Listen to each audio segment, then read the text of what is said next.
Hello dear students, नंद academy के YouTube channel में आपका बहुत बहुत स्वागत।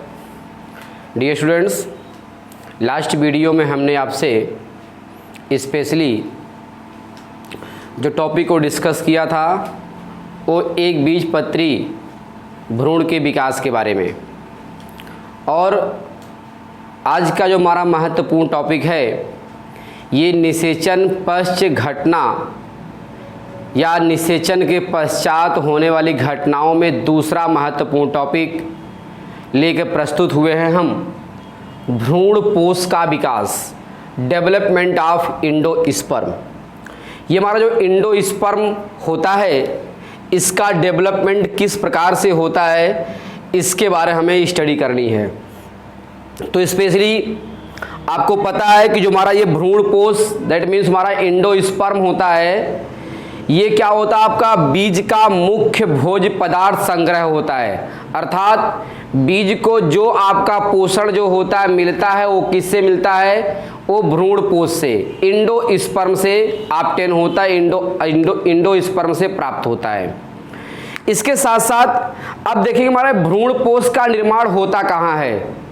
अब चलिए दोहरा निषेचन की बात मैं पुनः करता हूं आपसे। दोहरा निषेचन में हमने बताया था, एक बार फिर से हम आपको रिपीट करते हैं कि जब एक मेल गैमीट फीमेल गैमीट के साथ फ्यूज कर जाते हैं तो वहां पर आपका जाइगोट का फॉर्मेशन होता है और वो कहलाता हमारा ट्रू फर्टिलाइजेशन सत निषेचन। लेकिन जो दूसरा मेल गैमीट होता है, जब दूसरा मेल गैमीट उस बीजांड के द्वितीयक कोशिका के साथ, द्वितीय पोलर कोशिका के साथ फ्यूजन करता है तो वहां पर आपका ट्रिपल फ्यूजन होता है और प्राइमरी इंडोस्पर्म न्यूक्लियस का फॉर्मेशन होता है। क्लियर? तो यहां देखिए भ्रूण पोष का निर्माण प्राइमरी इंडोस्पर्म न्यूक्लियस से होता है। अर्थात जो हमारा प्राइमरी इंडोस्पर्म न्यूक्लियस का बनेगा डबल फर्टिलाइजेशन के दौरान। ठीक है, primary endosperm nucleus double fertilization के फलस्वरूप बनता है, जो कैसा होता है त्रिप्लेट त्रिगुणित। अर्थात उसमें क्या होते हैं आपका 3 क्रोमोसोम नंबर जो होते हैं प्रेजेंट होते हैं। इसके साथ साथ भ्रूण पोष में जो हमारा भ्रूण कोष होता है, भ्रूण पोष में संचित भोज्य पदार्थ भ्रूण के विकास तथा बीज के अंकुरण के समय कार्य आता है। तो सब मिला करके जो भ्रूण में आपका संचित भोज्य पदार्थ होते हैं वो बीज के डेवलपमेंट के लिए, बीज के जर्मिनेशन के लिए, सीड के जर्मिनेशन के लिए क्या होते हैं, रिस्पॉन्सिबल होते हैं। अर्थात उस समय ये काम में आते हैं। अब देखिए हमारा भ्रूण पोष होता है ये आवृत्त बीजी पौधे जो होते हैं। आवृत्त बीजी पौधे का मतलब कि ऐसे पौधे जिनके बीज जो होता है कवर में बंद हो उसे हम नाम देंगे आवृत्त बीजी पौधे। तो आवृत्त बीजी पौधों के विकास के आधार पर हमारा जो इंडोस्पर्म होता है 3 टाइप्स के होते हैं। कितने टाइप्स के होते हैं? 3 टाइप्स के। उसमें सबसे पहले हमारा केंद्रकी भ्रूण पोष, दूसरा है कोशिकी भ्रूण पोष, और तीसरा हमारा हिलोबियल भ्रूण पोष। ये 3 तरह के इंडोस्पर्म आपके पाए जाते हैं।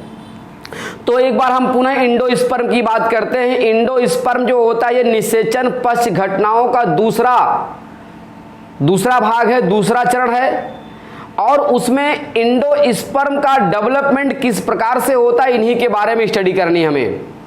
तो जो हमारा इंडोस्पर्म होता है ये स्पेशल तौर से ये बताया गया कि बीज जो होते हैं उनका ये क्या होता है, मुख्य पदार्थ संग्रह एरिया होते हैं। मुख्य पदार्थ संग्रह जो आपका भाग होते हैं उनमें आपका स्पेशली ये भोजन को स्टोर करने का काम करते हैं, एक प्रकार के ऊतक होते हैं।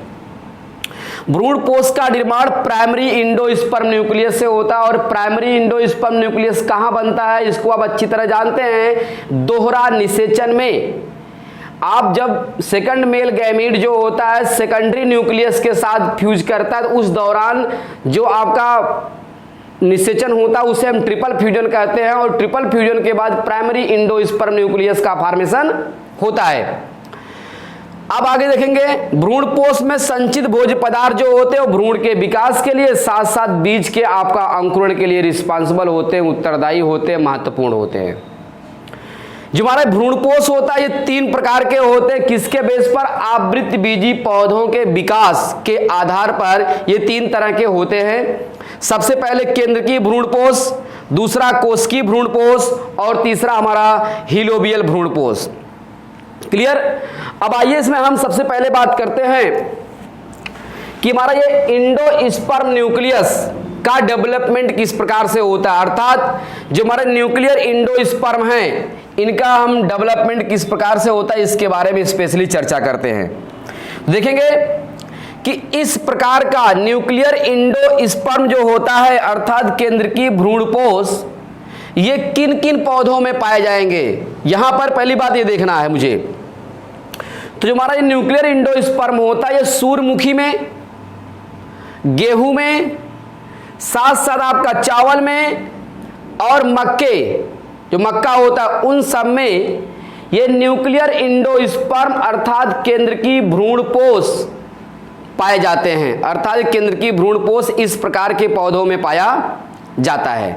अब यहां पहले फिगर फर्स्ट में आप देखो स्पेशली क्या होता है कि यहां पर जो हमारा ये भाग देख रहा है ये भाग भैया क्या होता है, ये निषेचन के दौरान, निषेचन के पश्चात का सब प्रोसेस है। यहां पर जाइगोट है, जाइगोट का फॉर्मेशन किससे हुआ कि एक मेल गैमीट दूसरे आपका एग सेल के साथ फ्यूज करके जाइगोट का फॉर्मेशन हुआ और दूसरा मेल गैमीट जो होता है ये सेकेंडरी न्यूक्लियस के साथ फ्यूज किया तो प्राइमरी इंडोस्पर्म न्यूक्लियस का फॉर्मेशन हुआ और लास्ट में आपका चैलेजा की ओर पाए जाने वाले हमारे एंटीपोडल सेल। ये पूरा प्रोसेस कहां हो रहा है सर जी आपका, ये आपका बीजांड के अंदर हो रहा है, ओवरी के अंदर सारा प्रोसेस हो रहा है। अब ये जो हमारा भैया पहला होता है ये इसमें होता क्या है, जब यही वाला भाग इसका हमारा प्राइमरी इंडोस्पर्म न्यूक्लियस जो होते हैं जब यही आपका डिवाइड करते हैं तो ये हमारा प्राइमरी इंडोस्पर्म न्यूक्लियस समसूत्री विभाजन के द्वारा डिवाइड कर जाता है और डिवाइड करने के बाद दो न्यूक्लियाई में परिवर्तित हो जाते हैं। ठीक है, जाइगोट सेल और एंटीपोडल अपने सामान्य स्थान पर ही रहते हैं, उसमें किसी प्रकार का कोई बदलाव या परिवर्तन नहीं होता है। यहां तो फिगर ए में आप देख रहे हो कि यहां पर एक प्राइमरी इंडोस्पर्म न्यूक्लियस है, ये प्राइमरी इंडोस्पर्म न्यूक्लियस जो समसूत्री डिवीजन होता है तो यहां पर दो आपके भैया क्या होते हैं, दो आपके न्यूक्लियाई, दो प्राइमरी इंडोस्पर्म न्यूक्लियाई का फॉर्मेशन होता है। अब ये दो प्राइमरी इंडोस्पर्म न्यूक्लियाई जो होते हैं ये आपका डिवाइड करते हैं, डिवाइड करेंगे तो आपका दो से क्या होते हैं, आपका 4 इंडोस्पर्म न्यूक्लियाई का फॉर्मेशन होगा, फिगर सी में आप देखेंगे। और 4 जो आपके भैया बनते हैं ये आपका 4 इंडोस्पर्म न्यूक्लियाई, इसके बाद ये 4 आपका इंडोस्पर्म न्यूक्लियाई पुनः आपका डिवाइड करके बार बार विभाजन करके ये क्या होते हैं 8 न्यूक्लियाई में परिवर्तित हो जाते हैं।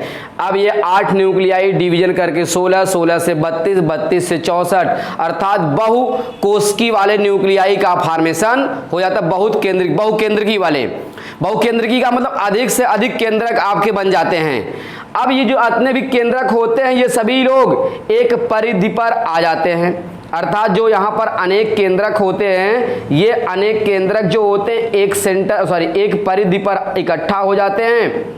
ठीक है, और इसमें आपका सबसे ऊपर की ओर जो हमारा ये सेल्स होती है या न्यूक्लियाई होते हैं उसे हम प्रो एम्ब्रियो नाम देते हैं और इनके मध्य में एक बड़ा सा आपका वैक्यूल्स होते हैं, रिक्तिका होते हैं, वो आपका प्रेजेंट होते हैं।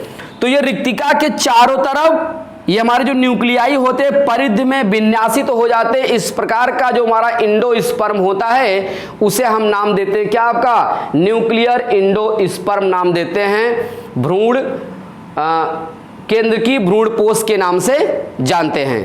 क्लियर इसमें? तो स्पेशली इनमें हमने सबसे पहली बात किया क्या, केंद्रकीय भ्रूणपोष के बारे में।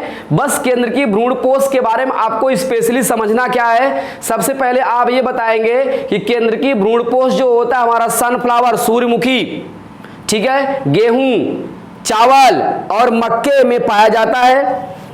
अब इसमें होता क्या है, इस प्रकार के इंडोस्पर्म में जो हमारे भैया क्या होते हैं, आपका ये कोशिकाएं होती हैं, जाइगोट जो आपका दोहरा निषेचन के बाद बना हुआ आपका ये बीजांड होता है, ये क्या होते हैं, इसमें जाइगोट होते हैं, जाइगोट के साथ साथ आपका प्राइमरी इंडोस्पर्म न्यूक्लियस होते हैं जो ट्रिपल फ्यूजन होते हैं, जो ट्रिपलेट होते हैं, और यहाँ पर क्या होते हैं एंटीपोडल सेल पाए जाते हैं। तो यहां पर जाइगोट में आपका देखेंगे 2 chromosome number, diploid chromosome number होते हैं, और यहां प्राइमरी इंडोस्पर्म में क्या होते हैं आपका ट्रिप्लॉयड क्रोमोसोम नंबर होते हैं। अब इसमें होता क्या है, जो हमारा यही प्राइमरी इंडोस्पर्म न्यूक्लियस ये क्या होगा, बार बार डिवाइड करेगा। पहली बार डिवाइड करेगा, 2 क्या होते हैं आपका न्यूक्लियाई का फॉर्मेशन करता है। सेकंड बार आपका डिवाइड करता है 4 न्यूक्लियाई का फॉर्मेशन करता है। तीसरी बार डिवाइड करता है तो आपका 8 न्यूक्लियाई का फॉर्मेशन करता है। चौथी बार आपका डिवाइड करता है 16, उसके बाद 32, 32 के बाद 64। इस प्रकार जब इनकी संख्या ज्यादा हो जाती है न्यूक्लियाई की, प्राइमरी इंडोस्पर्म न्यूक्लियाई की, तो ये क्या होते हैं, एक परिधि में क्या होते हैं, विन्यासित हो जाते हैं। और परिधि में विन्यासित होने के बाद बीच में क्या होता है आपका एक बड़ा सेंट्रल वैक्यूल्स पाया जाता है, और सबसे ऊपर की ओर जो पाए जाने न्यूक्लियाई होते हैं उसे हम नाम देते हैं आपका प्रो एम्ब्रियो। तो इस प्रकार से क्या होता है आपका स्पेशली जो होते हैं हमारा ये न्यूक्लियर इंडोस्पर्म का डेवलपमेंट स्पेशली हो जाते हैं। अर्थात सब मिला करके ये हमारे जो होते हैं न्यूक्लियाई, ये आपका बिल्कुल इसके परिधि में आकर के इकट्ठा हो जाते हैं, और इकट्ठा होने के बाद ये हमारे क्या होते हैं, इंडोस्पर्म न्यूक्लियस का फॉर्मेशन कर जाते हैं। क्लियर हो ऐसी बातें? तो ये रहा हमारा भैया भ्रूण पोष के विकास में सबसे पहला आपका भ्रूण पोष, केंद्रीय भ्रूण पोष के बारे में। क्लियर? तो नेक्स्ट वीडियो में हम आपसे मिलेंगे एक महत्वपूर्ण टॉपिक के साथ। तब तक के लिए धन्यवाद। थैंक्स।